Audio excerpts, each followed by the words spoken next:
Hello, everyone. To the ones who are already there with a previous session, I hope you all enjoyed it and I hope it was worth your time. And I hope you found it credible enough to be celebrating World Photography Day with that kind of a webinar. And to the ones who have joined in for the first time today, happy International World Photography Day. It's about celebrating people like you who are either enthusiasts of photography or are photographers yourself. And today is all about people like you. So welcome on board. Welcome for this session. We are celebrating Photography Festival, and today is day 2 of the Photography Festival. And we're already one webinar down. We are yet to start with our second webinar for today. And we'll be doing that in a few minutes. Until that happens, I would like to bring to your notice that we are sharing a feedback link on the chat box from time to time. Hello, Rohit. Okay, we are sharing a feedback link on the chat box from time to time. Please feel free to fill up those forms, and as the people say, the panelists say, and our guest speakers are saying, we are looking forward to your feedback so that we can work, improve, and improvise on the webinars better. So do that. And also, unfortunately, we do have a small glitch with the feedback link, and that is the fact that the email section is asking for a number. So we would like to request you, first of all, sorry for that inconvenience, but we would like to request you to bear with us and to fill up your phone number, your contact details, your phone number in both the sections, both in the email ID section as well as the phone number sections, so that you can send in your feedback and it will be accepted. We'll be working on the feedback link even better so that we can send it again tomorrow. But until then, please do bear with the small glitch that we have with the link and take out time to send us the feedback, because we are earnestly looking forward to it.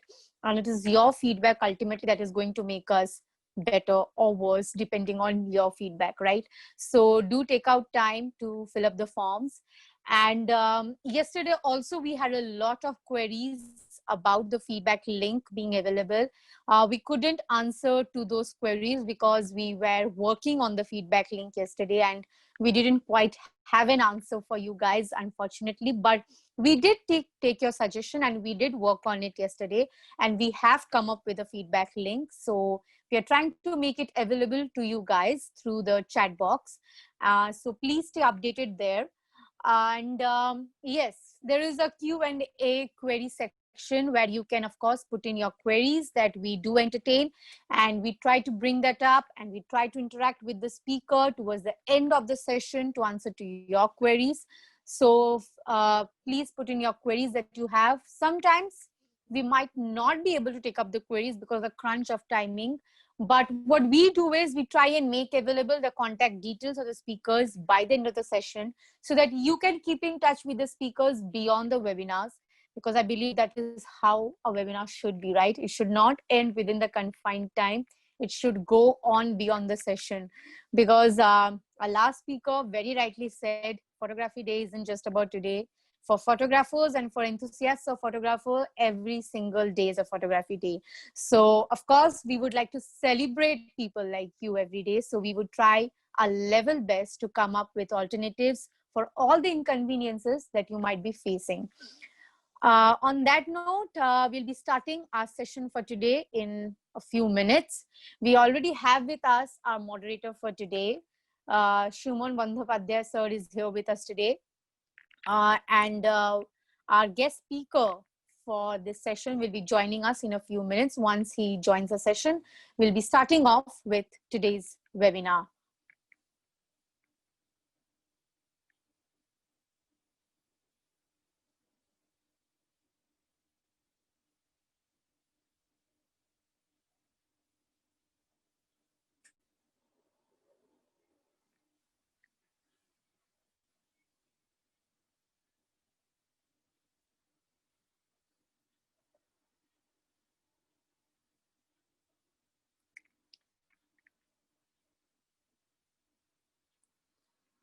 Sir, should we start the webinar? When will... Sir, can you hear me? Yes. Should we start the webinar or should we wait for Sir to join first? I'm talking to Sir. Sir is joining. Okay. Yeah, Sir is joining. Okay. Yeah. You please continue. Sir is joining. Okay. So good evening. It's almost late evening now. So I should say good late evening to all of you and happy World International Photography Day. Welcome to this webinar where we are going to celebrate people like you being a part of this session. And NSHM has come up with this entire photography festival to celebrate photographers across the globe. And we are so beyond thrilled to be telling you this, that we have attendees from across the globe on an international level joining this webinar. So welcome to all of you who are taking out time and being a part of this webinar. We are thrilled to have you with us, and we shall start with today's session without any further delay, because I think you are all here to see photographs and to be able to see the live interaction with our guest speaker and the moderator. So I won't be taking much time, but before we start with today's session, I think it is always necessary to take a few minutes to understand the importance of what we celebrate. Otherwise, we celebrate things without understanding the importance, then they lose their significance, right? So what is World Photography Day all about? World Photography Day has its origin from the invention of the daguerreotype, a photographic process which was developed by Frenchmen Louis Daguerre and Joseph Niepce in 1837. On January 9, 1839, the French Academy of Science announced the daguerreotype process. And on August 19th, the French government purchased the patent and announced the invention as a gift, which was free to the world without any copyright. Since then till today in 2020, World Photography Day is celebrated so that people around the world can communicate their feelings and express themselves through the art of photography, like we all gathered here plan to do in the present, have been doing in the past, or will be doing it in the future. The whole idea is that we need to be able to hold discussions like this webinar and photography, and to encourage those who want to pursue photography as a hobby or a career. At the same time, what is also important is that we pay tribute to the ones who has inspired others to take up this skill, and we take a minute to appreciate their contribution. And on that note, we would like to dedicate this whole event altogether to the legendary photographers of Bengal, like Shukumar Rai, Satyajit Rai, Benu Sen, Sunil Jana, Subrato Mitro, Nimai Ghosh, Tarpada Banerjee, Vivek Das, Shushanta Banerjee, and Sunil Dutt. We would like to start off with Shukumar Rai. Shukumar Rai was a writer and poet from the Indian subcontinent. He is remembered mainly of children's story writer Upendra Kishore Rai and father of Indian filmmaker Satyajit Rai. He was trained in photography and printing technology in England at the School of Photo Engraving and Lithography, London, and he was a pioneer of photography and lithography in India. Next up, we have none other than Satyajit Rai. Satyajit Rai was an Indian Oscar-winning film director, writer, and illustrator. One of the greatest filmmakers of the 20th century, he started his career as a commercial artist and was drawn into independent filmmaking. His passion towards still photography made him the maestro of movie making. Next, we have Benu Sen. Benu Sen was the Secretary General of the Federation of Indian Photography, FIP, and President of the Photographic Association of Damdam, PAD. He has contributed many photographic works, both in the field of social and cultural anthropology and museum-related photography.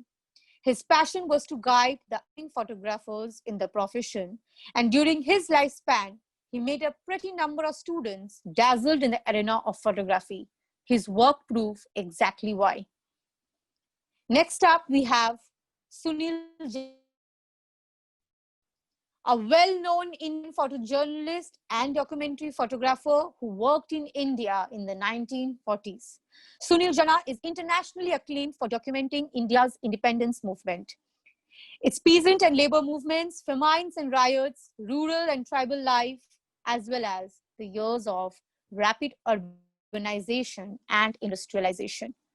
Noted for the beauty and technical quality of his compositions, Sunil Jana's photographs are significant in their historical content as well as their emotional connect. Next, we have Shubroto Mitro, a renowned still photographer turned cinematographer. At the age of just 21, Mitro, who had never before operated a motion picture camera, began his career as a cinematographer with Satyajit. He was acclaimed for his work with Satyajit Ray. Mitro is also considered one of the greatest of photographers.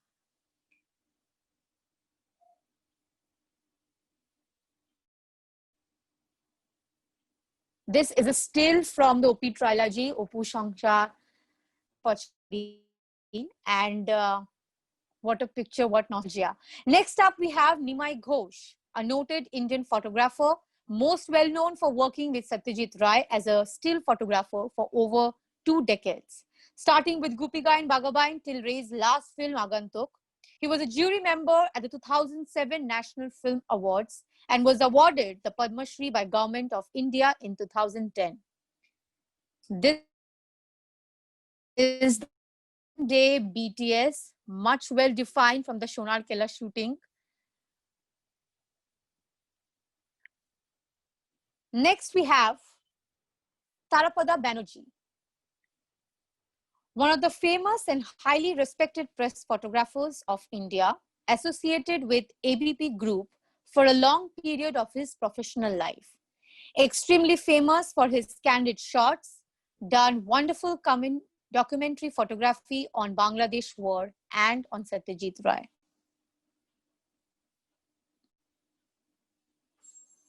Next, we have Vivek Das, our guest speaker for today's session, and what an honor it is to have him with us today.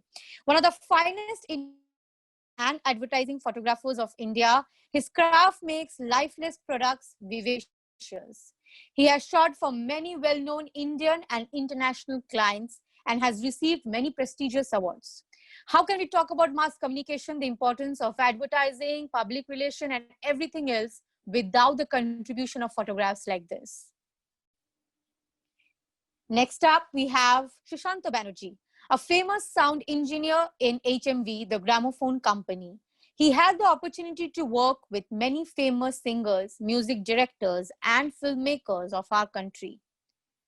But he was also a very well-renowned photo artist, not just in India, but throughout the world.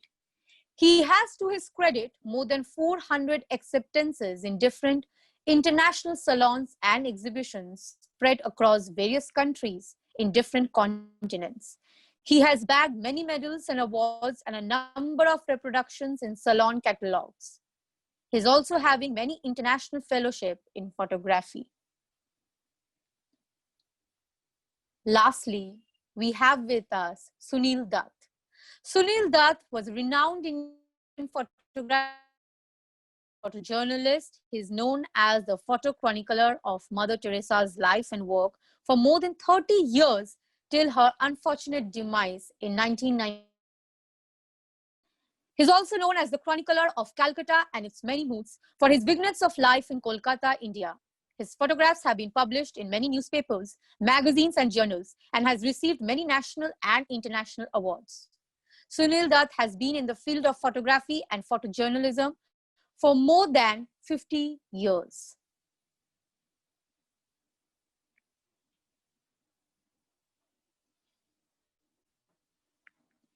On this World Photography Day, we would like to take a minute to celebrate photographers like these.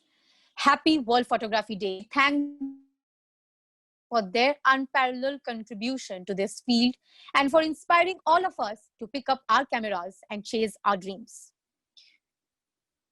Now, moving on to our session for today, we have with us none other than Vivek Das. And we have with us Shuman Bandhopadhyay as the moderator for today's session. But before we start today's session, I think we need to take a few minutes to appreciate what a legendary person we have amongst us today. Mr. Vivek Das, the ace photographer, is a senior Cambridge from St. Xavier's School, Calcutta. Completed his graduation in physics honors from St. Xavier's College, Kolkata. He also did his MBA in marketing from XLRI Jamshedpur. He has been working as an industrial and advertising photographer since the last 45 years. He has shot for most major clients and industries in India: hotels, cars, jewelry, food, fashion, leather items, paints, pharmaceuticals, fertilizers, petrochemicals, interiors, architecture. The list goes on and on and on. His notable clients include Kenilworth Hotel, Hotel Hindustan International, Tata Steel, ITC, Citizen Watches, GEC, Hindustan Motors, ABP, Berger Paints, ICI, Tata Tea, to name just a few of the many, many more. He has received many prestigious awards like Hall of Fame Award from the Advertising Club of Calcutta for outstanding contribution to advertising in India. He has received the Lifetime Achievement Award from East Zone Alumni Association of XLRI Business School, Jamshedpur, and many other accolades over his working tenure as well. We would like to take this opportunity to welcome him as a part of this webinar. Welcome, sir. We are really honored to have you amongst us today on the eve of International World Photography Day. And we also have with us a very esteemed moderator, Shuman Bandhopadhyay, sir, who is going to moderate today's session. Welcome, sir. Thank you. I'm audible? Yes, sir. Yes, sir. Before we start off today's session, I would like to take a few minutes to again emphasize on the fact that we are making our feedback link live on the chat option, which is there. Please feel free to give us your feedback. There is a small glitch that we are working on, and the glitch is that the email section of the feedback link is asking for numbers. So bear with us for that inconvenience, and please do type in your phone number, your contact details twice, both in the email section as well as the contact details section, to be able to submit the feedback link. We'll be working further on it to make it more convenient for you people. But do give us your feedback, because your feedback make us better. Also, there is a Q&A option which is available. Please use that Q&A option to put in all of your queries that you might be having for our guest speaker. We'll be entertaining all of the queries, at least most of it, which is possible on our part, at the end of the interactive session. And telling that, I think we have taken a lot of time, but people are here to be able to see the work of our guest speaker today and to be able to see him interact. So over to you, sir. Thank you so much, Anisha. Good evening, everyone, and wish you all a very, very happy World Photography Day. NSHM School of Media and Communication welcomes you all in the wonderful photography session on the art of advertising photography. We are extremely honored, we are extremely delighted that we are having one of the best and the finest advertising and industrial photographer of India, Mr. Vivek Das, with us. Good evening and welcome, Vivek Das. Can you please unmute yourself? Please unmute yourself. Yeah. Yeah.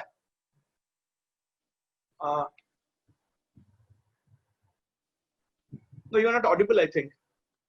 Sir, you're not audible.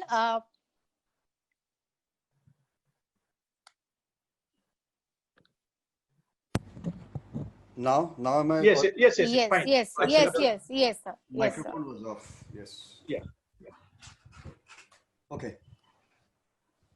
So thank you so much that you are here. We are really honored for that. So first of all, before entering into the main topic, that is the art of advertising photography, I'd like to ask you one small question. That is, would you like to share some of your words regarding the journey? Your advertising journey, or the advertising photography journey, rather. I believe it is more than 40 years, if I'm not wrong. So, yeah, please. I started commercial advertising photography in 74. Yes. So that makes it quite a long time, almost 46 years. Yes. So it has been a lot of hard work that I had to put behind whatever I've achieved. And it was not easy. And advertising, photography, especially industrial, can be physically very challenging. But there's a lot of fun, and you can achieve results if you take each challenge as a fun project and enjoy each and every project. That's what I've been doing. Even today, after all these years of experience, each and every new assignment is a challenge for me, and I look forward to it. So that's how I've been carrying on for so many years. But one question, that is, you completed your graduation in physics from Xavier's. After that, your MBA from XLRI Jamshedpur. And if I'm not wrong, probably you started your professional life in marketing. Yes. But after a few years of your marketing career, suddenly you left that job and you jumped into a very difficult genre of photography, that is advertising. What Okay. was the reason behind that? You see, my father was an architect, but he was a keen amateur photographer. And it was he who introduced me into photography. And when I was, I think, just about 5 or 6 years old, I participated in a Statesman Benji League. They had a page for children, and it was an international page where I participated in a photographic competition, and I won the first prize. So that encouraged me to take up this hobby further, and I kept on taking pictures.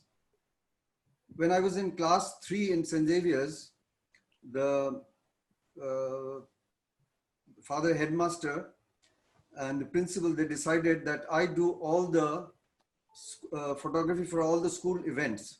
So since class 3 to the class 11, when I finished school in 1966, I was doing all the photography for all the school functions. So in the meantime, I joined the Photographic Association of Bengal, and I was taking a lot of street photographs. I participated in a few exhibitions at PAB. Many of my pictures were exhibited. I won a few honorable mentions. So photography as a hobby was there, but I never imagined I would ever take it up as a profession.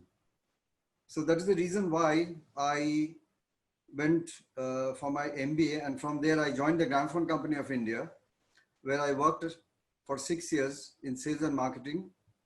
But even during these 6 years, whenever I used to find any time for any personal work of photography, I used to go straight ahead.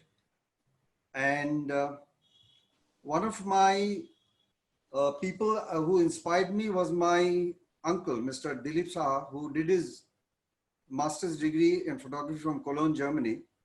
So when he came down and started advertising photography, I used to spend a lot of time with him in his studio.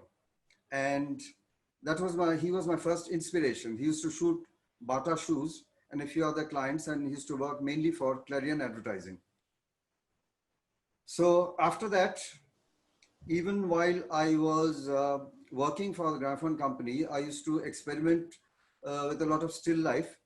So I requested my boss, Mr. Balaji, to let me shoot some of the prototype products just for fun. So I did those shots, and they were being used for the rough campaign photography. So one day, Lintas, who came for a meeting for planning the advertising of some record players, the pictures that were taken by me was presented to the agency.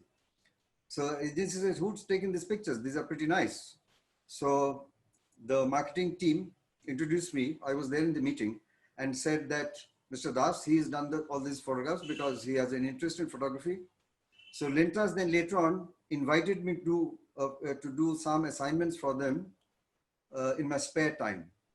And they liked my work. I started getting more and more work. Gradually, my abilities spread around in the advertising industry, and I started getting offers from many other agencies in Calcutta. So I didn't have very many equipment, much of equipment. So I had a basic 35mm camera with a couple of lenses. So I was advised to buy a medium format camera, and if I really wanted to do any serious photography. So I bought a Mamiya RB67 and I started experimenting, and I did a few very successful assignments. And then one day at the end of 6 years, I decided that I was really wasting my time working for a gramophone company. I think I would enjoy more going into full-time advertising photography. And that's what I did. And I never looked back. Of course, my father was quite upset. He said, I spent so much money on you for 2 years for doing an MBA in XLRI, and you're working for an international company and you're giving up this job. Do you think you're doing the right thing? I said, well, let me give it a shot. I have my educational qualifications and I have 6 years of work experience. So I don't think there will be any problem if after some time I realize that commercial photography is not really my cup of tea. So I took the chance, gave up my job, and I never looked back after that.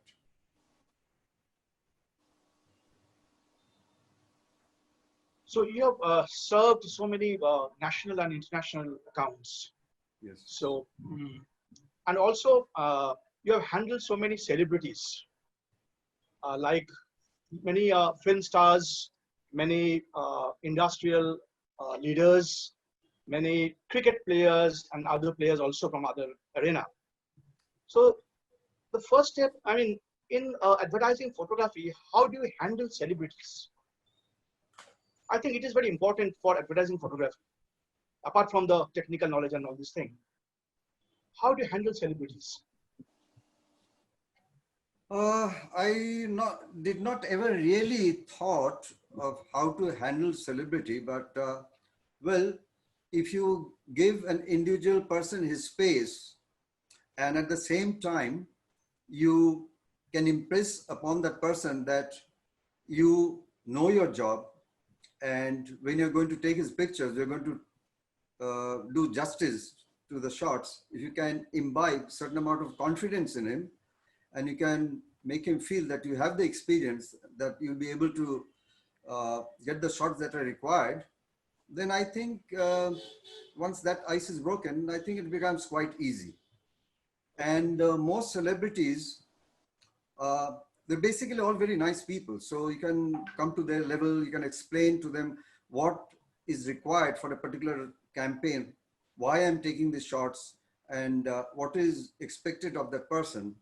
Then it becomes easy. And when you're shooting people, in any case, you have to build a certain amount of verbal communication, come down to his level of thinking. And then gradually, once you start taking the shots, things become easier. Okay, wonderful. And I know the participants are eagerly waiting to observe and to enjoy your works. So can we start with some of your works? Can you please start? Before we start, yeah. sir, I would like Yes. to request all of you to Yeah. just, switch off the video camera Yes, option yes. so that we can have better audio quality. Yeah.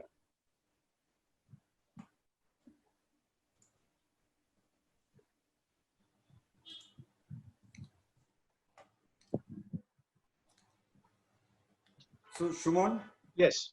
I need you to guide me. Yeah, yeah. Are you getting that share screen option below, the green one? Yes. You please click that one, the share screen option. Yes, I've. Yeah. Yes. It's visible now, clearly. Is visible? Absolutely. Okay.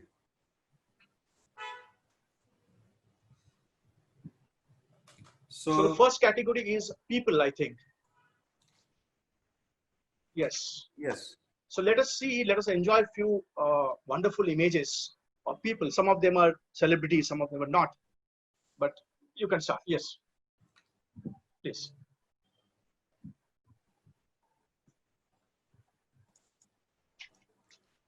Yeah, let us see a few, yeah, a quick run. After that, again, we'll come back to the first one.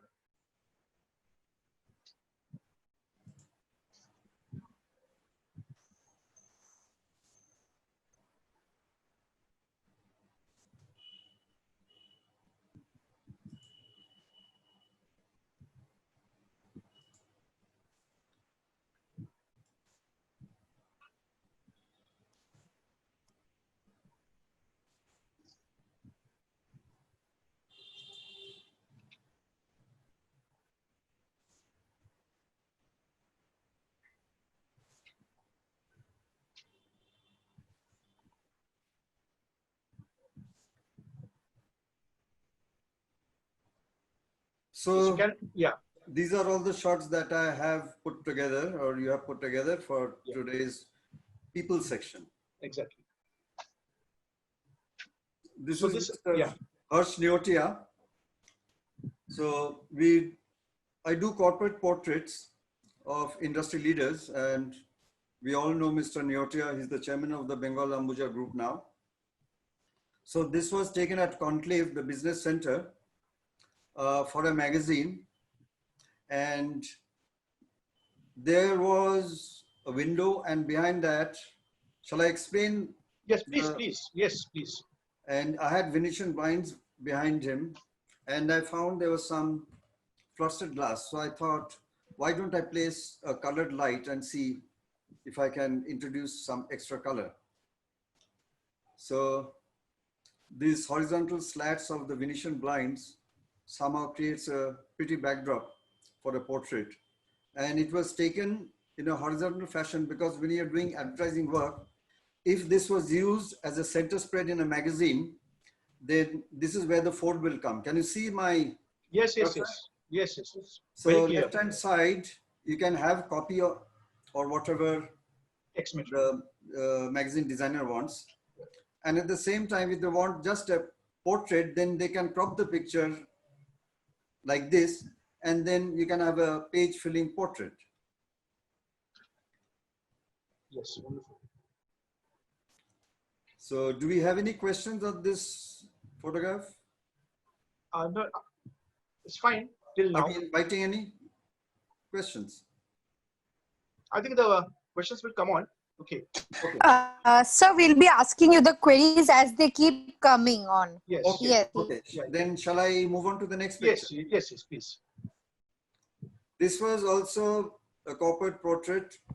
Pardon me, I forget the name of the gentleman, but he was the chairman of this company he was heading, and they wanted it for the annual report. So this is a studio shot and all taken with flash, and I have kind of a cloudy ochre, gray ochre background, and I added a little bit of amber color on the background, and it looks kind of out of focus. And I took a few shots, and somehow this came out very lively. Most portraits are done with the person looking into the camera. So I've taken various angles, but this off camera look somehow came out very well, gives a very happy kind of an expression. There's a question. Just I have noticed. Okay. That is, will you please explain the lighting arrangements of this particular shot? Okay, there is the key light is from the upper left on the top, and I have a reflector, a thermocol reflector on the right, and I have a top light, a softbox, and strip light, 45-degree angled strip light pointing at 45 degrees towards the camera. Basically, that's it. Normally, you have to be very careful when you're shooting people with glasses because the lenses tend to reflect. So in this case, I had to place the key light slightly higher than I would normally, because if the key light on the left is lower, then I would get perhaps a little reflection from the lenses here. So you've got to keep that in mind when you're shooting portraits with glasses. and I did not have any fill light from the front for the same reason, because the fill light might reflect from this end of the lenses. So here also I had a very low reflector, white reflector, like I had on the right. So it was basically 3 lights and 2 reflectors. Okay.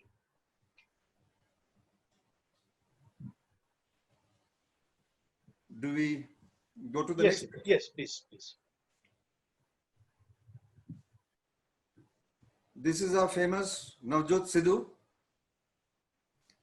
Yes, When he enters the studio, it comes alive. yes, I was there. You were there. You've Yeah, seen yeah, it happen. Everything came alive. absolutely. He was Absolutely. cracking jokes, Yeah. and he went really all over the studio. And I didn't have to guide him. I told him, "You're advertising for these uh, tubes, these special plastic pipes, and you just decide what you want to do with it." Typically, they'll have a pipe across the chest, held with one hand or 2 hands, and giving a happy smile. But he said, "No, I want to do it my way." So I told him, "It's yours. You take the floor. I do the shoot."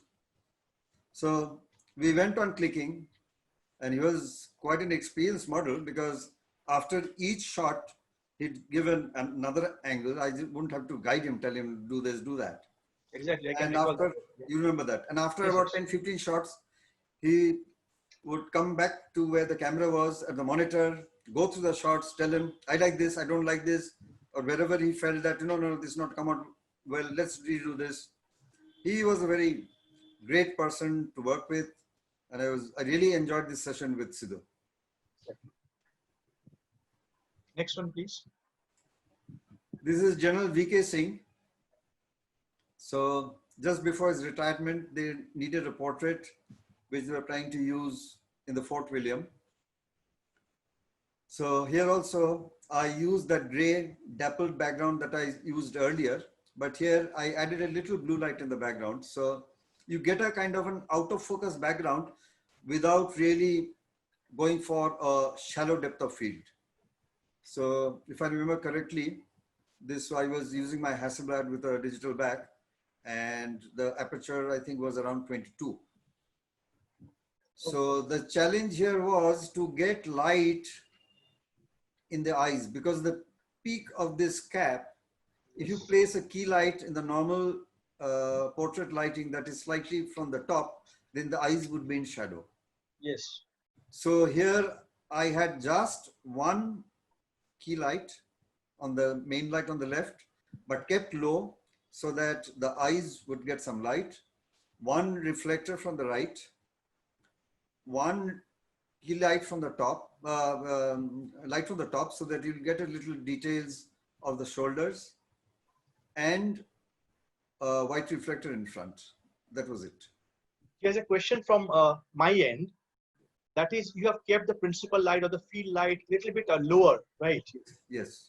To get the field light into the eyes. Yes. But suppose this gentleman is wearing a spec, then what is the solution? Solution is that you have to move this light from on the left further away, so that at particular point of time you don't see a reflection. Yes. If you see a reflection on the glass, Hmm. that is not totally undesirable, because that Absolutely. adds the feeling that yes, there is glass, so glass will reflect. But you got to make sure that the reflection doesn't cover the eyeballs, the Right. pupils. They have to Right. be clear. Right. So a little bit of reflection will help. Okay. But here also the light was on the left, so even if he was wearing glasses, I don't think there would have been much of a problem. Okay. Okay. Next one, please. Yes, this is our dear Saurav Ganguly. He was modeling for this brand of motorcycles. I think this was the third time he came to shoot in my studio. So we had already a rapport. So he was very comfortable shooting, and He's also another great person as a model. He knows exactly what needs to be done. You just show him the layouts, just tell him that this is what we are looking for, this is the kind of expression that we need, and he gives it all. So he's also a very easy person to work with. And I did some great shots. And I think this particular shot or one of the series was used for one of the posters for this particular motorcycle. Okay, next one. This was for a shirt brand in Kolkata. I don't remember the brand, but ultimately, I think they've kind of stopped marketing their brand. So the brief was open. So I was told that you just do any kind of shot, not typically just, looking at the camera. So I told the model, he's a professional model, just do different actions, looking at your watch, adjusting your cufflinks. So I kept on clicking, and these kind of shots, you got to take many. I might have taken at least 40, 50 shots, out of which we shortlisted maybe 4 or 5, and this was selected. Here also, I had just used 2 lights, or maybe 3. One from the left, one from the back, one from the right, slightly from the back, and one from the top. The top was cropped ultimately because the agency thought we don't need to show much of the head. So we need to focus on the shirt, the expression, and the activity. So I didn't use any fill light here. As you can see, the shadows are pretty dark. So I wanted the, the softness of the fabric to come out, the feel of the fabric, the gentle feeling of the models adjusting the cufflinks. So I didn't want any flat kind of lighting. It was kind of contrasty lighting to bring out the fabric details. Next one is an interesting one. Yes. This was done for a jewelry client. So here also, it was totally open to me. They said, you decide on the lighting. We want to concentrate on the earring. So what you do is up to you. So we had this diya inside this glass container, and there's a small little flash, a very small flash, just behind this. So covered with inside the box. Just behind the box. Okay. You see, if you can see, just behind, between the fingers, there's a little object. Yes. Can you see this? Yes. So Yes. this was the base of the flash. Okay. So she was actually holding the flash, and in front of that, I had this object, diya, which was not lit. As you can see, there's a candle. I did not light it, right? Because that light will not really fall on the face. So I had this little flash, which lit the face, and we focused on the earrings only. So it was more of an interesting shot rather than a detail of the earring as such. A mood. I had a fan, a blower fan flying, so the hair was flying. It was a breezy, and you can see a little bit of the hair over the face. The hair is flying at the back here also. There was only one light from the top, one, I think, honeycomb grid from the back towards the head, and that's it. So to take interesting portraits, you do not need a lot of lights, always. There was no fill light also, it's all in the dark, but we didn't need any more lights. The proper planning is important. Yes. Wonderful. Can we directly jump into that particular image that is on of jeans with that barbecue and the yes, this one directly. This is very interesting. So can you please explain the technique behind this? Okay, firstly, I must tell you, this was a studio shot. This shot was done in my studio. I've been shooting cars in my studio for Hindustan Motors. So till they packed up the factory, I was shooting all the new models for Hindustan Motors, their mini trucks, their ambassador cars, the various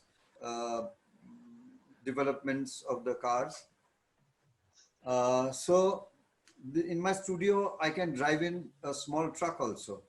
So this Jeep, we wanted a sea beach scene. Now, to go to a sea beach with models and cars takes a lot of time, effort, model coordinator, makeup person. So we decided we'll do this shot in the studio. So we brought in, I think, about 20 sacks of sand. We filled up the studio floor with sand and we brought in this Jeep. We had this little tent in the background.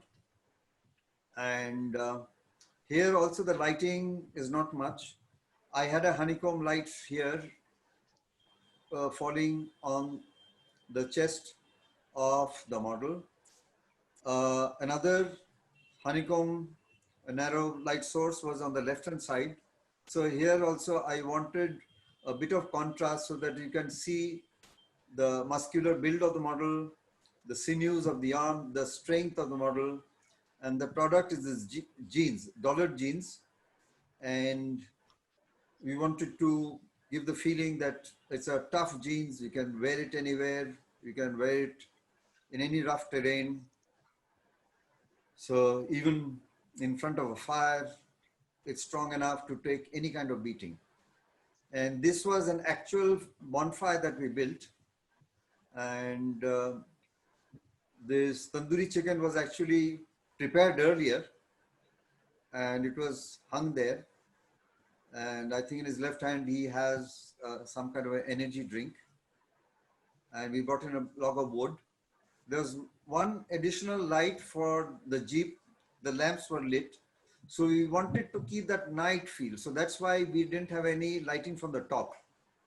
So if it's a feeling, it's a beach shot at night, you cannot have light from the top.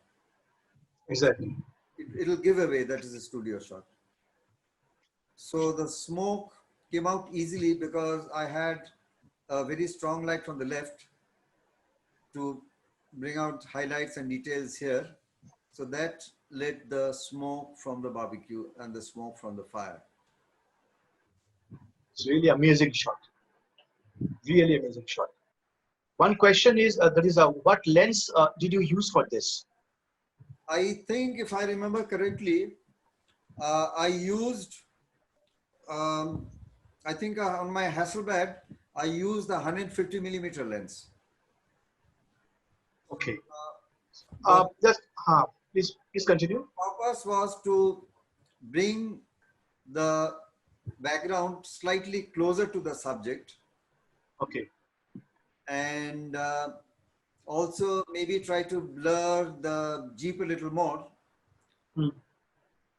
So I think this was the right focal length for this kind of a shot. Because if I included more of the background, then I would have to include more props, organize more props, and my focus would be less on the product, which is the jeans.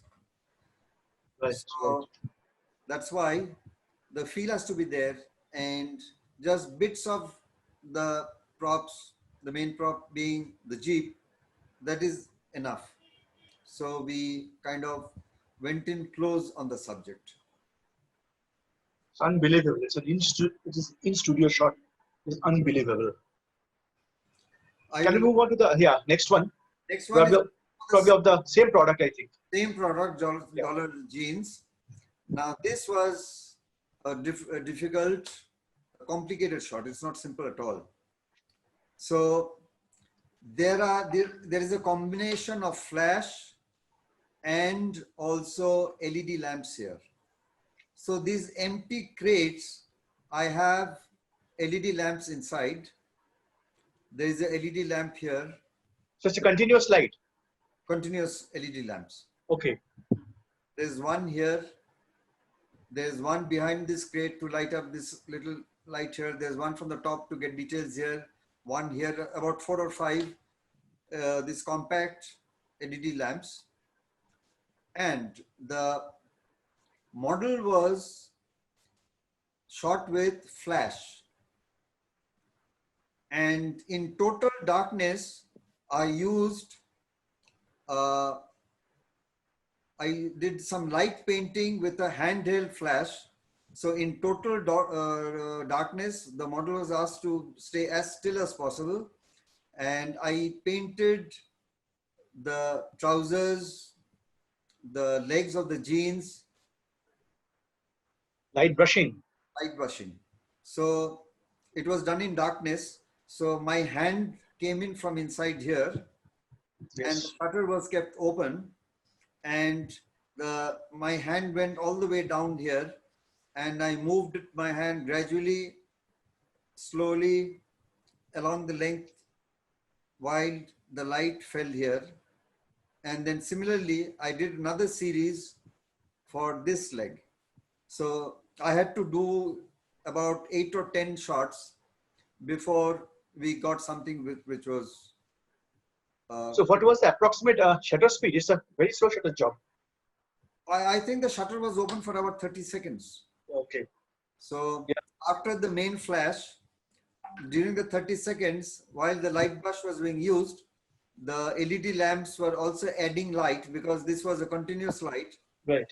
So this light brush is not a continuous light brush. It's a kind of a fast repeating, I think about 100 times a second flash.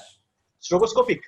It's almost stroboscopic. It's made by Broncolor. Okay. And it was actually flash. That's why I get color correction for daylight. So I use the daylight mode on the camera. The model moved a little, as you can see. There's a slight double exposure Yes. Yes. Yes. where the saxophone is. But then, you know, when a person plays the saxophone, there is movement also. So I thought, why not? I mean, there can be movement. Exactly. Sometimes we do blurs and we do stroboscopic effects to get movement. The face is almost still, as you can see. So the double exposure on the saxophone has, I think, added some life, some motion into this still life. It's amazing. Amazing. The next one is again an in-studio shot. This one? Is done for ITC. This was done many years ago in my same studio here. This was my old gypsy. Okay. And here also they wanted sea beach scene. So I had a light flash with gel to create a sunset glow behind the Jeep. And here the lighting was a little complicated. I had an overall flash to add a kind of a fill. That's why if you can see here, there is an amount of fill. Can you see this arm Yes. here? Yes. Yes. And there is a little fill here and there. Under this bonfire, there was a brick enclosure that I built where I inserted a flash head. That flash head wire came from underneath the sand. Oh my God. And to get light all the way from here, from this bonfire, I realized that wouldn't be enough. So I had flash also. I had one flash to light up this zone with a honeycomb, another honeycomb from the top from this direction to light up this zone, and another to light up this face. So I had 3 honeycombs to light up these 3 different zones, and the flash underneath the bonfire, I had a amber gel. So that amber gel added that additional warm light onto the face from this direction. So you get the feel that it is this bonfire which is creating all the light. But here there's 1, 2, 3, 4, 5, and one overlight light, 6 flashheads working together. It took me almost more than half a day to set up the sand, the car, and the lighting, and just another couple of hours to do the shot. It was a full day shot. God. This was done for ITC. For ITC. Those days, there was no restrictions on showing people enjoying smoking. Yeah, yeah. So they used it for, I think, some of their advertising material. Wonderful. So can we move on to the next session, that is architectural? You are one of the specialists in architecture also. Yeah.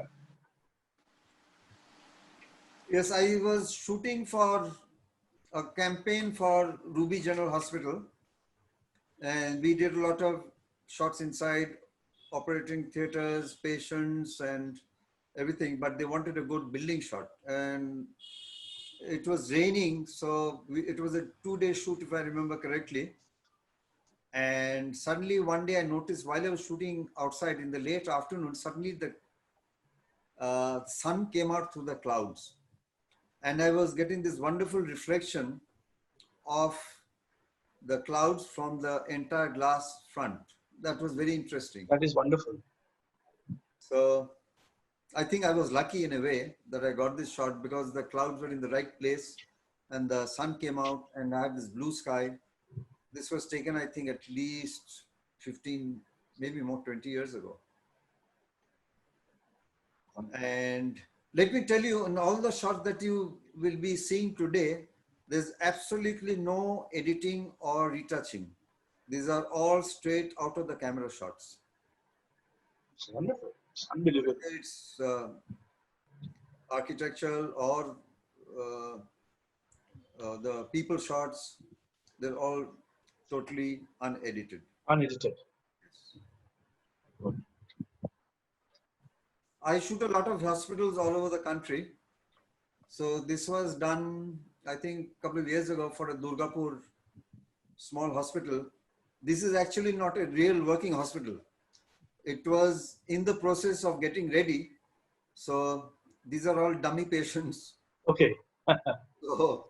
So then you get enough time to set up your lighting. Mm-hmm. So I had, in all my outdoor shoots these days, interiors, outdoor meaning interiors, I do not use flash. I use quite a variety of LED lamps, small lamps, large lamps, different color temperature. So here I had sunlight coming in from inside, so I utilized that light. I had fluorescent light from the top, and I used additional LED lights. I think I had hidden 3 LEDs from behind this pillar and one behind me bounced from a wall I was standing behind, which was behind me. So it gives us that soft uniform light without looking as if it's artificially lit. Even the farthest point of the room is equally lit. Yes, because I had 3 lights. So Yes, yes, that's the secret. Yeah. yes. So it looks quite okay. I mean, people might say, what's so outstanding? It's another hospital ward, but it's not easy to shoot. Not at all. And at the same time, you have to maintain a certain amount of shutter speed and aperture so that you get readings on the monitors. Exactly. You can see readings. So it's not a dummy kind of a thing, because if you Right. shoot flash, you can't have a time exposure. Exactly. So if I remember correctly, I think this must have been a 1 second or maybe a 2-second exposure. And all the people who were there in the shot were told, please do not move. This is a time exposure.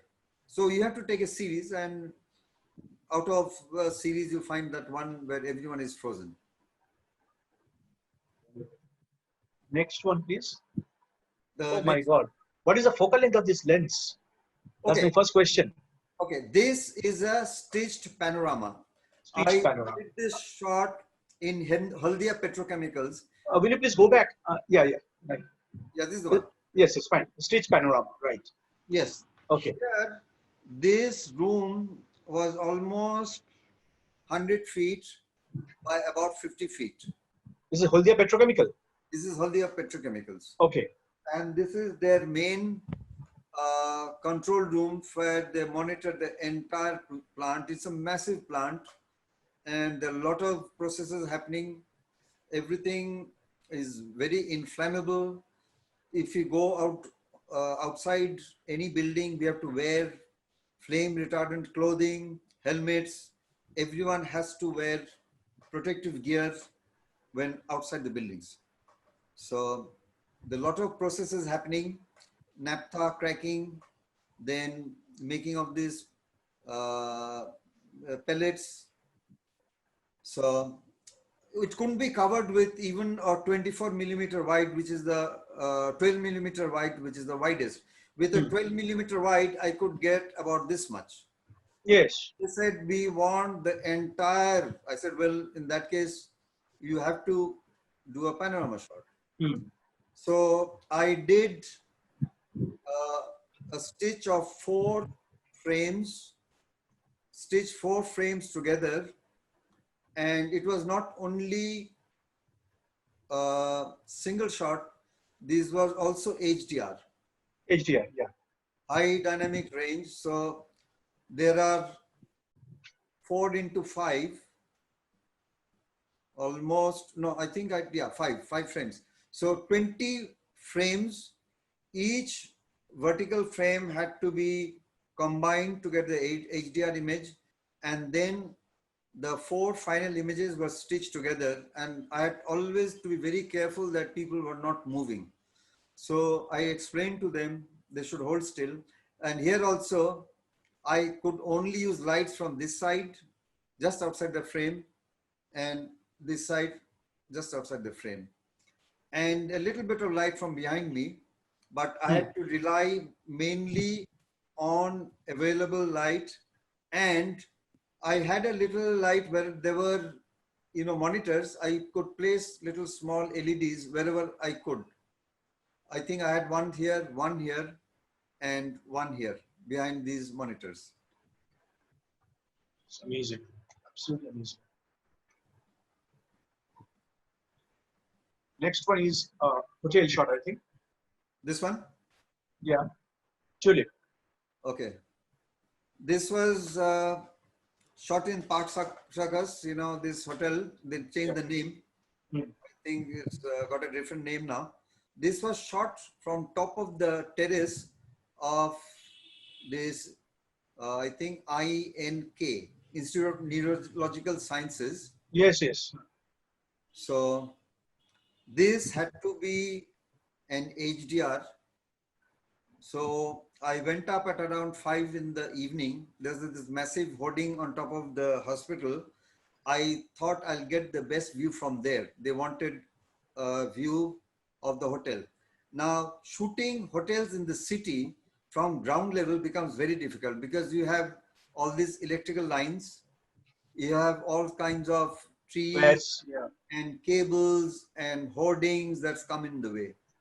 So I realized the only clear view I would get was from top of this hospital. We took permission a day in advance, and I waited for almost an hour, and it was dusk, and I could get, it was, I think, about almost 4 second, 5 second exposure, Yes, we and are all getting a beautiful light trails. light trails. And it was a 5 image HDR, Okay. and I could see the reflection of Shiraz Hotel from, this is, black glass. So this was reflected from Shiraz Hotel from the opposite side. Oh, oh my God. So I think they finally edited, but this is straight from my camera, so I have not edited this. This is black glass. And you could also see some of the rooms lit behind Yes. this front design Yeah. fretwork. Yeah. Wonderful. Now let us move on to some interiors. Okay. Next one, I think. This is Belgadia Palace. This is in Orissa, just outside West Bengal. This was a palace where they had all these antique furnitures, all restored, and very vintage kind of styling to the decor. And this was taken with 12 millimeter lens on my Sony full frame. And I had LED lights behind these pillars, and there were LED lights all over the place. But to keep the flavor and the lighting of the room, I kept the effect of the external, my lighting, to a minimum. Hmm. So I had to have sufficient depth of field, but since this was totally still life, so I exposed, if I remember correctly, at around f16, and I got everything in focus right from here all the way in front. So did you use very slow shutter to capture the light? Because H your aperture is also very small. yes, slow shutter, and today's modern cameras, you can also use high ISOs. If I'm not Yes, wrong, high ISOs also. I use, I think, around 3200 ISO. But still it is absolutely grainless. Yes, and if you process properly in software like Lightroom, Hmm. you can minimize grain. Yes. You don't have any grain problems. This is also another room in the same place, Belgravia Palace, in Orissa. So I had to get details of these lamps, also details of the outside, and the brightness level inside and outside was way beyond the capability of a single shot. So So is it here HDR job? this is also HDR, Okay.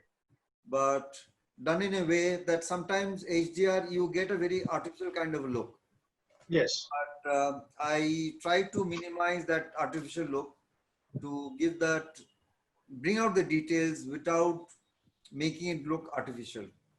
So I get highlight details which are here, Hmm. which are here. These are all very strong highlights which will burn Right. out in a single exposure, Hmm. as well as details in the woodwork. These are all black wood on the Yes. polish. Plus, I had to use a polarizing filter on top of that to cut down the reflection. Not Yes. totally eliminate. I had to cut down the reflection. Otherwise, the reflection was too small. And if you use a polarizing filter, you cut down more than a stop of light.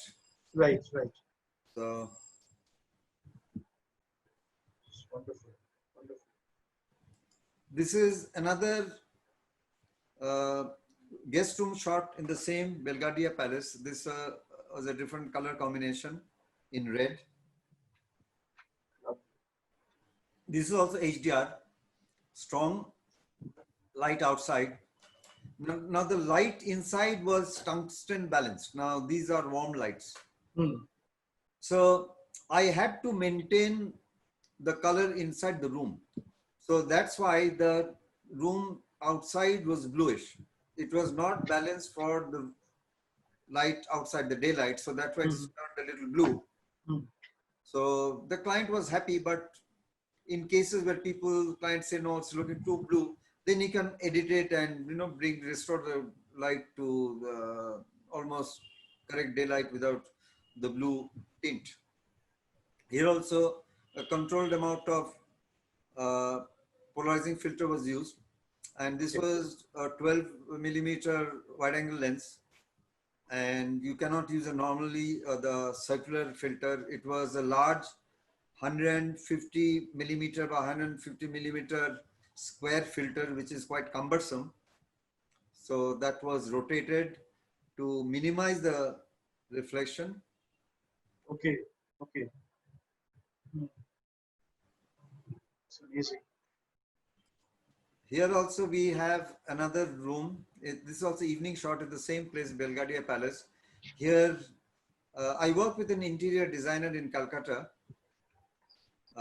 where with this person I do a lot of interior shoots, both hotels, resorts, office interiors, as well as residential interiors. And this was her project which she had done.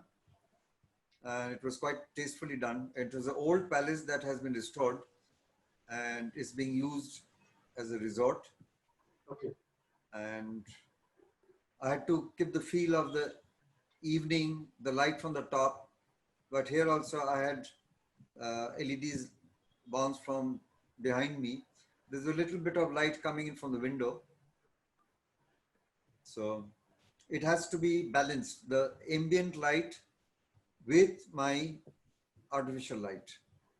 Exactly. It's very difficult.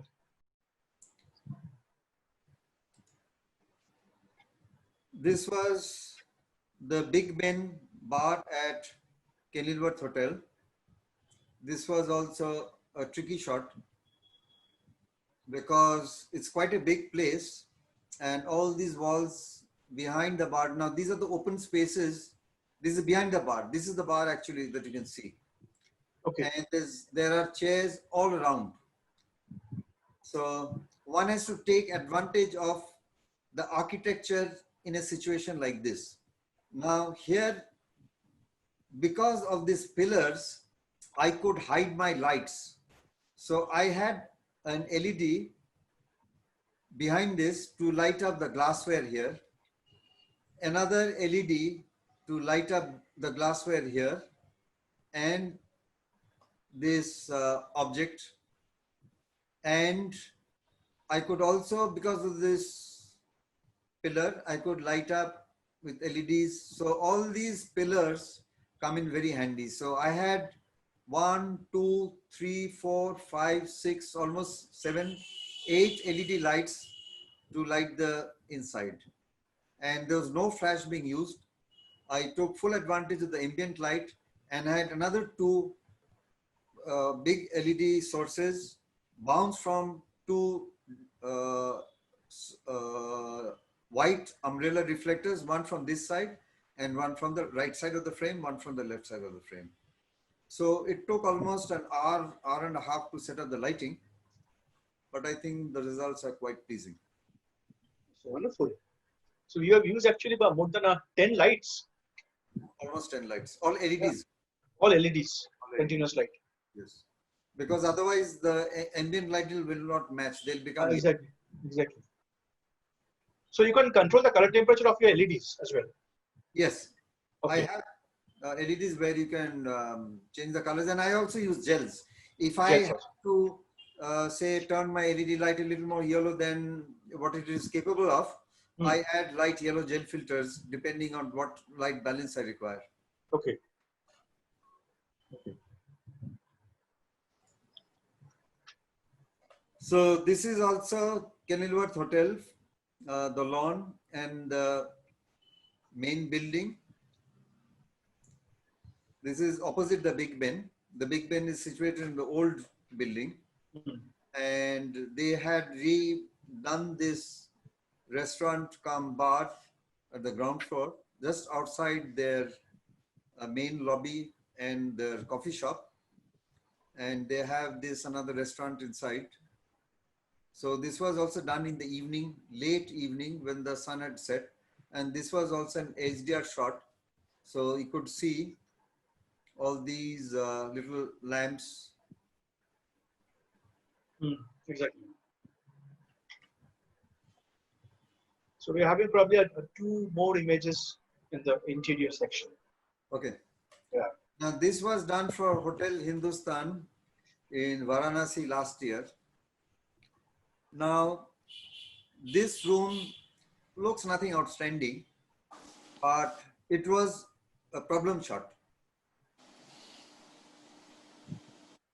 This was the entrance to their lounge bar. So the main bar counter was inside and they had a lounge area inside as you enter. Now, first I tried this shot with a 12mm wide. Now, when you use a wide angle lens, what happens? It is because of optical distortion, anything close to the camera and on the extreme ends, they get distorted. So this was a stitched panorama of 3 shots.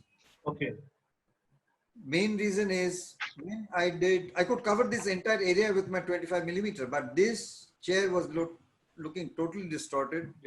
And this was getting out of proportion, the end. Yeah, yeah. So I had no choice other than using a panorama. That's why this is not distorted. Right. Now you can make out this is a panoramic shot because these carpet lines are actually straight.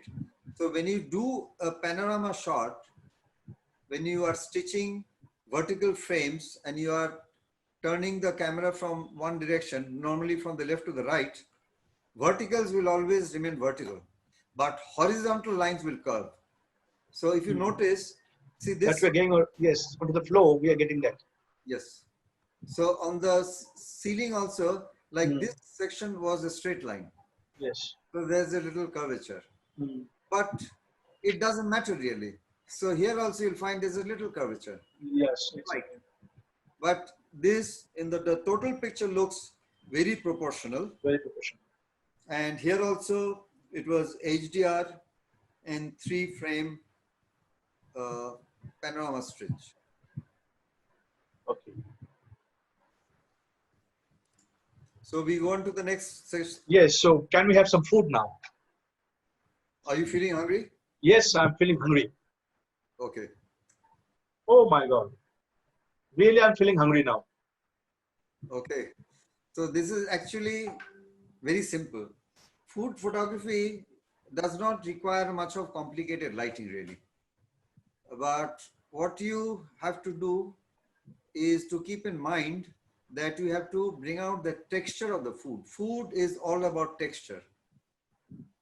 So it can be a liquid like a soup, it can be a puri like this. And normally I just use one source. If I have too much of light, then everything becomes flat. In this case, I have just one small diffuse light source from the upper left corner at a 45-degree angle, as you can see. Yes. One reflector from the top of the camera, as you can see from the shadows here. One reflector from beneath the camera and one from the right. That's it. But it was just one light source. And here also, the placement of the food is very important. I'll tell you why. Because you have to break down food into shapes. Now, this is a spherical shape, right? Right. This is spherical shape. So when you shoot a sphere with light on one side, you get a shadow on the other side. Yes. If I had my main light from the right instead of the left, then the highlights would merge. These two highlights of these two puris. Mm. So I had to have the highlight of this puri on the left side, and the highlight of this puri would fall in the shadow area of this puri so that they stand out individually. So when you're Okay. stacking food, you have to keep that in mind. So when you're shooting food and you're stacking food items, you have to arrange the products. You have to tell the food stylist that's how I want the food items to be stacked. This is very critical, Mm. very apparent. So it is the arrangement of the food which is more important.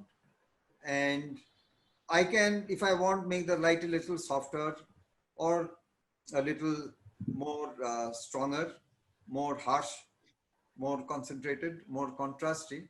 That depends on the kind of food. So here it's almost a similar situation. It was just one source of light here and reflectors. It's a reflectors. So it is never a good idea to have too many lights all over the place because then lose dimension. Right.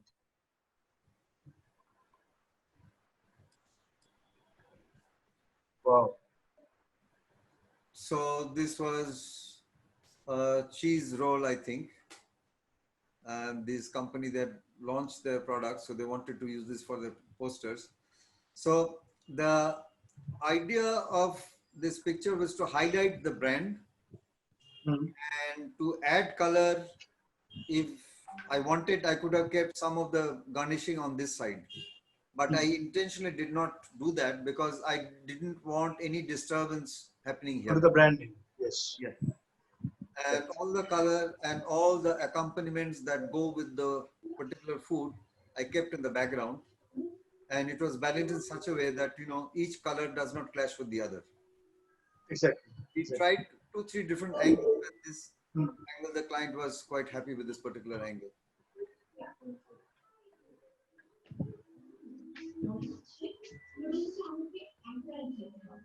This shot, shall we go on to the next one?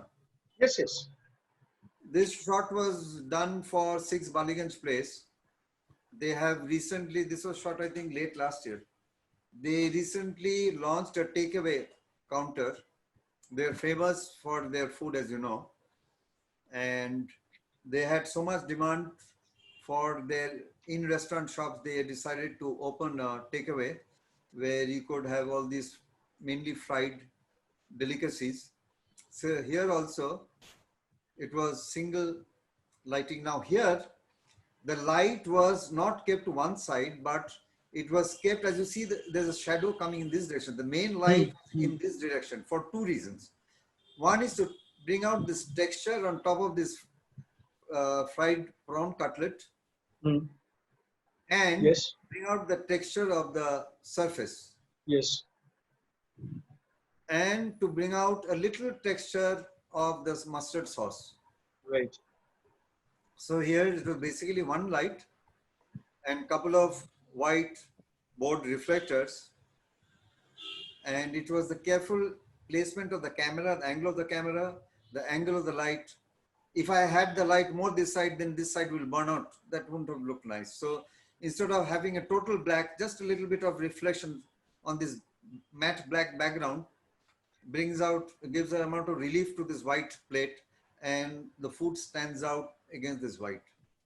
Got one question from the audience, that is, how important is food styling? Food styling is very important because what we eat does not look best for photography.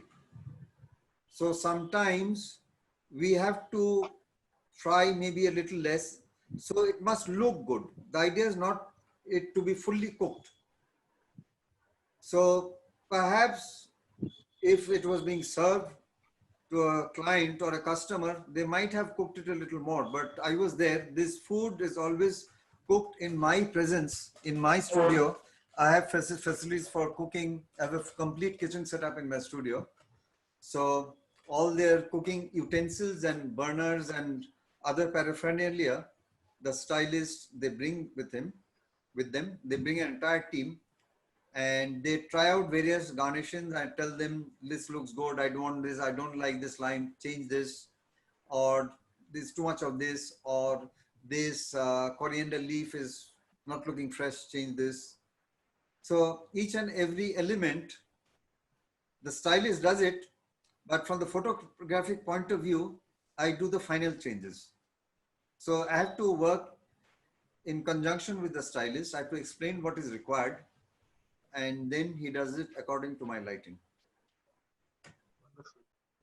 So can we have you some quick look onto some other food items? Yes, this is a similar series. So there's Similar series. There's no explanation required. Just quick look. A Calcutta client, Fresco Polo. Okay. This is chicken nuggets. Yeah. So the food stylist had come from Mr. Nitin Kothari. I think, yes, Nitin, yeah, not Kothari, I don't remember. Nitin, he flew down all the way from Mumbai because the client decided that I should do the photography and the stylist should be from Bombay. So Bombay, 3 persons came and we did a 5-day shoot of all kinds of products. So this is just one item from that. So this was, I think, done for Sunrise Spices. I do all their product photography for Sunrise Spices. This was a breakfast situation. Here also the same situation. The light was from the left upper corner and just reflectors. That's it. Nothing more. All the participants have become hungry right now. I believe that. So shall we give them a snack break? Yeah. So there are a few shots on some drinks or tea, something like this. Okay, this is also this is a cocktail, prawn cocktail. Yes. For another client, and here also the same. Basically, it's I wanted a very shallow depth of field in this case. So these are accessories which go with it, water and some greens. The focus was on the prawn cocktail, so I kept everything out of focus. So this was done for Tea Board of India for the calendar many years ago. So the teacup was kept on a perspex sheet which was lit from the bottom. The perspex sheet was kept on a top, big sheet of glass. and it was lit from below. Camera was on top, and the liquid was poured from the top here. So, and I had one large softbox from the right, as you can see the highlights here. Yes. The highlights of the spout of the teapot came from below. So this acted as a light source, and because of the light source, I could see the color of the liquid. Yeah. So the color of the liquid becomes deep, the deeper, because the light has to travel. You might say that why is the liquid light here and dark here? It's the same liquid actually, but light traveling through this amount of liquid is probably 2 centimeters or maybe 3 centimeters. But the light traveling through this entire depth of the cup, maybe about 8 to 10 centimeters. Yes. So the more light travels through semi-transparent liquid, the darker it becomes. Okay. So if required in editing, we can darken this, but this was straight out of the camera shot. Similar background, similar lighting for T-board. Now, this was a shot I did for a Delhi client. They make whiskies. The client flew down from Delhi with his product, and we wanted this old cowboy kind of a rustic feel. So we had this wire rope. This grain barley was not available. So this was flown down from Bombay by the coordinator. The boots were organized by the coordinator. This whip for the horse, this backdrop I had, this leather cap was organized. The cowboy cap. Cowboy hat, leather cowboy hat. Cowboy hat. Yeah. Another part of the boot which was kept in a very casual fashion. So props are very important in advertising photography, right? Yes, very important. Now here, I had only one source of light, as you can make out from this highlight. Hmm. And behind this, I had a white cardboard cutout to the shape of the bottle and a small pencil beam of light with projected light source. It's not a snoot. It is a spot with a lens, which I can accurately project a spot of light on any shape. So that Fiber optic cable. it was not fiber optic. It was Okay. spot flash. Spot flash. Okay. Because the light source which I used for the carton as well as the bottle was not sufficient to light the card at the back. Okay. So I needed that additional light. So that additional light came from the spot from the same direction. Okay. So can we move on to the next session? Actually, we are just running out of time now. Yes. So can we, and this is a very big part, very big chapter, in fact, and one of the toughest job, I believe. Yes, if industrial shot is the most tough kind of a job that a professional photographer has to do. Because firstly, industry, you cannot arrange it to the way you like. And you have to go and check out the place the previous day, plan on your shots, brief the client, what you require to be done the next day, plan where you have to place the camera, where you have to place the lights, where you need your PowerPoints, and a lot of planning goes behind.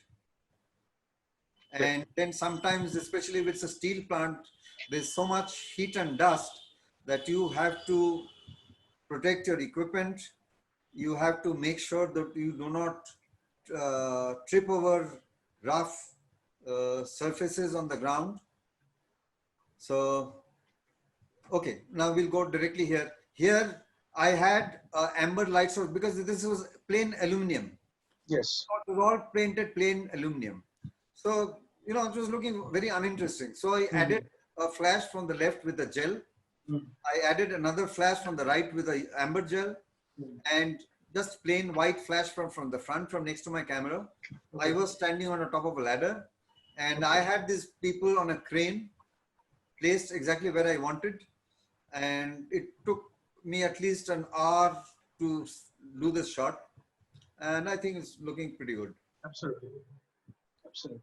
This was done in Jamshedpur, uh, Tata Yodogawa, where they make rolls. So this was going into the furnace. This was shot early in the morning.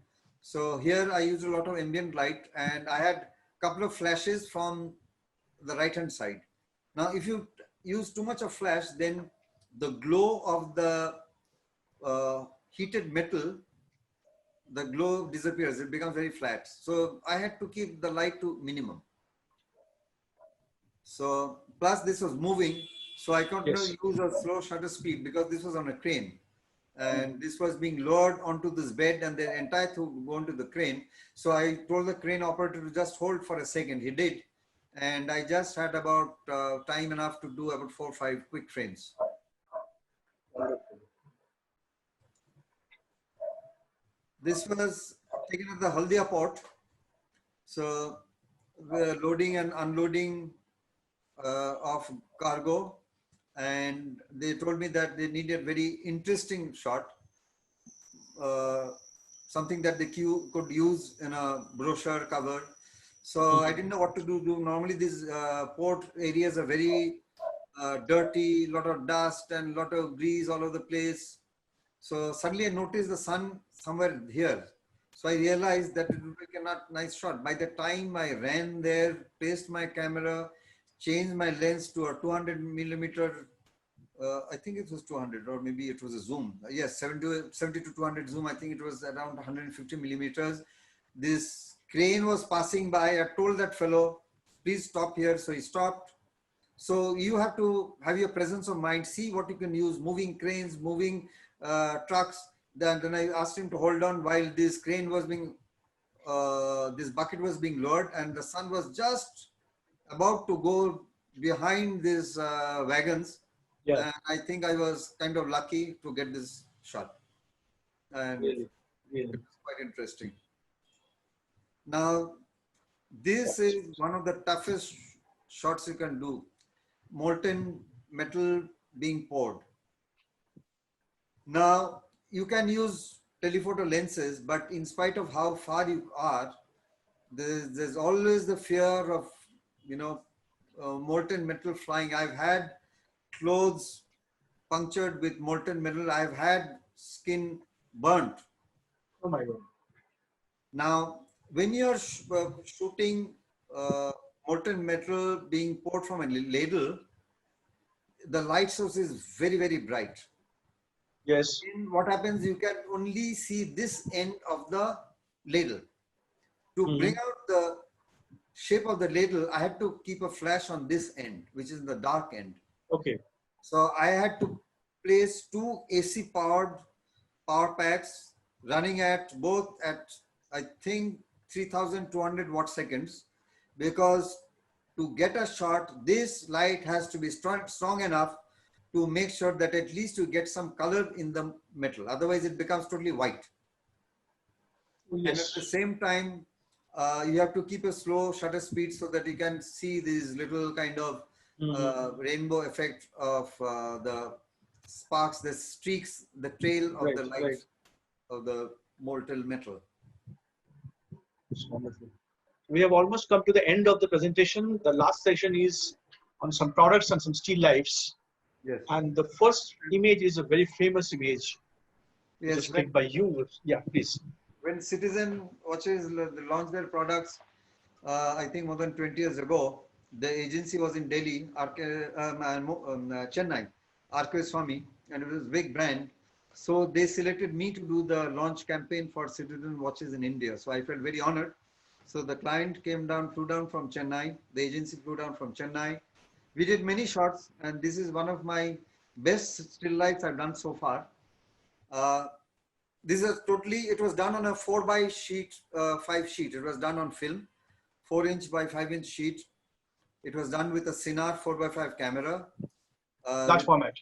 Large format with a 360 millimeter lens with, I think, 5 brown color lamp heads and 4 power packs. And it was done on a block of coal which I oiled to get a little color reflection from the coal, as well a little highlight from here. And keeping these two watches in this shape combination took me more than a couple of hours. And this is a totally unedited, straight film scan. Now here, I would like to ask one question on behalf of the participants. Yes. Like this kind of a product, or suppose jewelry, uh, probably you prefer large format or medium format cameras for this. So most of the participants, they have been using 35 millimeter, I believe. So Yes. is it possible to capture this kind of images by using 35 millimeter? Yes, today you can do focus stacking. You see, why you need a 4x5 camera is with the tilt and shift and swing, you Yes. can control your depth of field. Exactly. So if I wanted this rock to be in focus as well as this at a shallow, at a open aperture like 11, I could do it with a 4x5 camera, which you cannot do with a 35. All along, you could not with a fixed lens camera.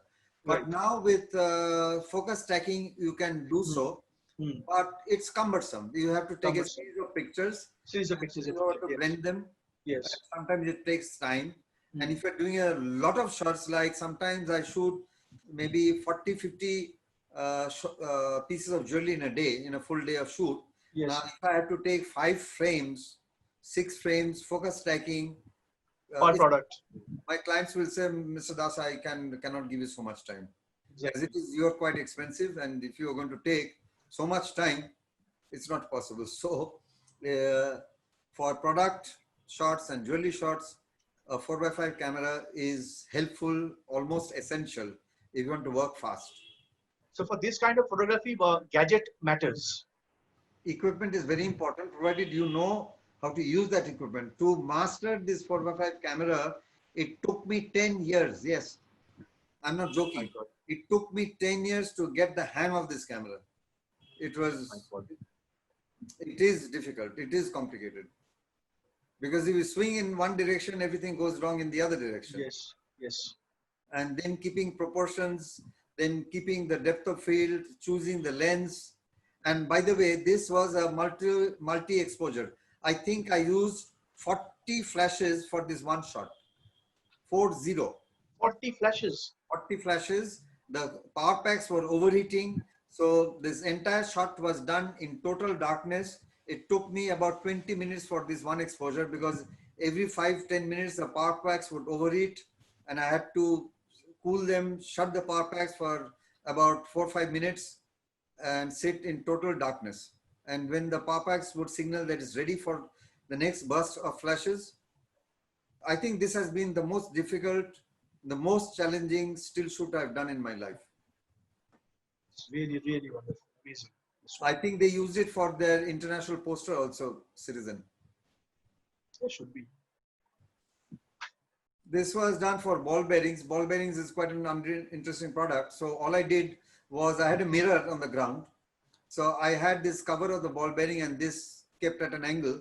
And behind I had a white perspex sheet, and I had a color gel behind which reflected from the bottom of the mirror and gave it kind of interesting lighting. So it's one light, main lights from the side, one soft gloss from the top, and another from the left. 3 light sources, and one from behind the perspex, which reflecting the blue from the mirror down below. This is a set of chairs for a client in Calcutta. This was for one of their covers for their catalog. These are, normal restaurant, cafeteria chairs. So they told me to do something interesting. So the art director, we worked hand in hand. So we are experimenting with various lighting. So here basically I have 2 lights. One light from the left to light this chair and a shadow here, and another light from the left or the right and a shadow here, and that's it. It's a question of light and shadow, and it brings out the curve here of the back, brings out the curve of the back, and it didn't take long. I think it took about half an hour to get this composition. And this was also done with the Sinar 4x5. I think it was done with a 90 millimeter lens, because I had to keep everything in focus, right from here to this end. This is also a shot for a jewelry client. This was on white and blue satin diamond set. Nothing complicated. But what's important is how you drape that satin and how you place the piece of jewelry. It takes a little time, but you have to be careful how you place them. It looks interesting. The balance of the composition, the highlights here, the highlights here, the highlights and the folds, plus a little bit of the light in the back.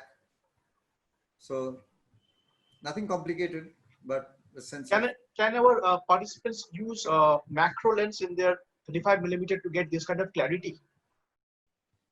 Yes, today's macro lenses are very good. So, but I don't know, they might have to go for focus stacking because yes, the same problem remains here. Because if you use two, very small apertures like 32 and maybe less 45, you probably get everything in focus, but you lose out on clarity because of diffraction. Diffraction, exactly. Because of diffraction. So these kind of shots I take around f11. On f11 is okay, but f11 on a 35 fixed lens camera may be difficult. Exactly. So this is for one of my clients, La Paula. This is also for their catalog. Just a simple shot, nothing complicated. Here we have just one light from the top, one main large softbox on the left, and one reflector from the right. So if you have too many lights, this shadow on this plate brings out the shape and the dimension. The reflection brings out the shape and the glossiness. This brings out the shape of the dinner plate, and this brings out the glossiness, the glaze of the, and the design of the serrations brings out the design. And fairly simple, but placing the light is a little critical because you place the light too far to the left, then you'll get too much of shadow. So, plus the placement of the angle of the camera, the tilt of the lens in front without getting a distortion, vertical distortion. So this is easy with a large format camera, not so easy. This is also for La Paula. This was done also very recently. It was done last year. This was done with Fuji GFX 50S. This was the first shot I did with that Fuji GFX body. So client wanted an interesting arrangement. So it was arranged and the camera was right on top. So here also one large softbox at the back and just reflectors from the side, no other light sources. So I think that's all. That's right. all Yeah. So please, please I stop think screen first sharing. of all, we need to all, yes, we need to switch on the video camera first of all. Please, switch off? Please stop. Yeah, please stop screen sharing. Okay. Yes. And I don't know what to say. Right. Why are you disappointed that you don't know what to say? I think we are spellbound. That's the current. What not? Firoz sir is also there. Firoz sir, can you hear me? Firoz sir, let us hear you. He has to switch on. Sir, I would like to take a few minutes to just bring to your notice the fact that we are having an overwhelming response from the attendees, and I think rightfully so, sir, because your entire session was enriching, informative, and also Suman sir, the way he moderated the session, I think the attendees, they do not have anything extra to ask because you were truly the representative of all the participants, of all the camera enthusiasts. Thank you so much. I don't think this entire session could have been, better interactive than this. It was informative, it was interactive, it was enriching, and the photographs were out of the world. So thank you, sir. I think this session truly justifies the importance of World Photography Day, and it truly justifies you as a legend of our state. So thank you, sir. And we have Firoz sir with us. I was there from the beginning till the end, and how could I have missed this session by our living legend, Mr. Vivek I, Das. We are so blessed. We are so blessed, sir. And and and besides that, you have always been available for us. you see, Always been what I available, believe in is knowledge is for sharing. sir.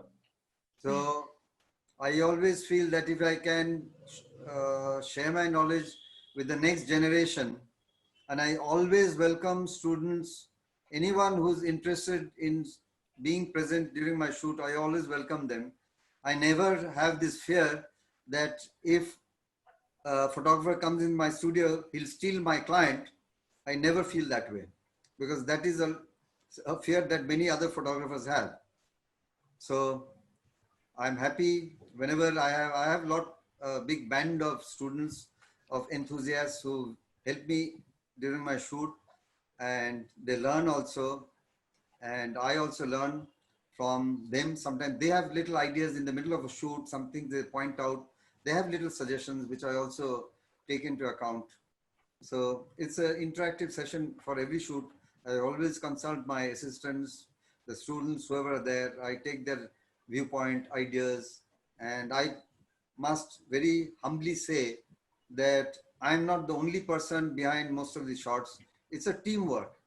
It's a teamwork between my assistants, between the art directors, between everyone, between the copywriters, clients.